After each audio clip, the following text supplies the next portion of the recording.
A Igreja Evangélica Pentecostal Pátimo e Angola organiza 7 dias de fogo em torno da Conferência Internacional e Convenção, alusivo à grande celebração apostólica dos 30 anos de ministério. Temos 2 períodos, de segunda a sexta, de tarde a partir das 15 horas até 18 horas, com a grande participação dos servos de Deus.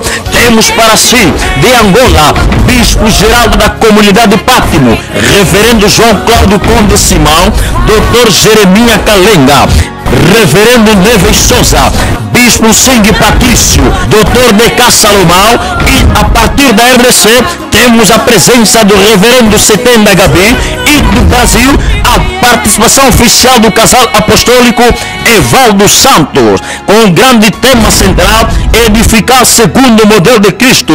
Dezembro em chama, a partir do dia 10 de dezembro até dia 17 de 2023. Aos domingos também temos o período de tarde, a partir das 15 horas até 18 horas. Temos o segundo período, que começa a partir das 8h30 até 12h30, com os seguintes servos de Deus: Reverendo Apóstolo João Cláudio Conde, e também temos o Reverendo Catende, temos ainda o Reverendo Augusto Massua Ilonga, Luzelo Mafo, Timóteo João, Maureza Eduardo e Ricardo Gonçalves, com o grande tema central no período matinal: a cruz de Jesus Cristo é a fonte da restauração. Jesus Cristo é o Senhor. Desejamos as boas-vindas. Sinta-se em casa em nome de Jesus.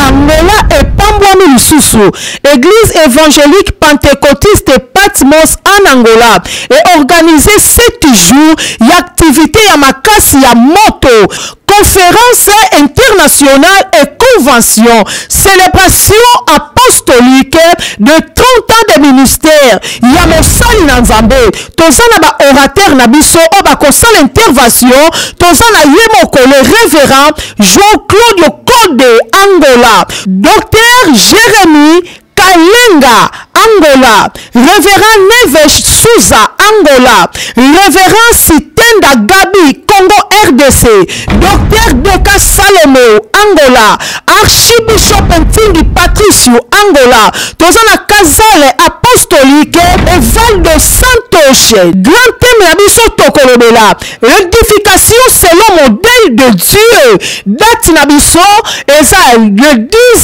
au 17 décembre 2023. Du lundi au samedi, Tozana 2 programmes. De 8h30 à 12h30. Na pokwa toza de 15h30 à 18h30. Intervenant na biso ya pokwa, apôtre Jean-Claude Conde Simão, Révérend Katende, Augusto Massua Ilonga de Brésil, Révérend Luzolo Maf, Révérend Timothée João, Révérend Maweza Eduardo, Révérend Richard Gonçalves. Et bon, thème nabiso, on te partager l'après-midi, la croix de Jésus-Christ est la source de restauration. To bengi bino beya mai eza koningana o akokwea akobika vraiment boye malamu na bino nyonso.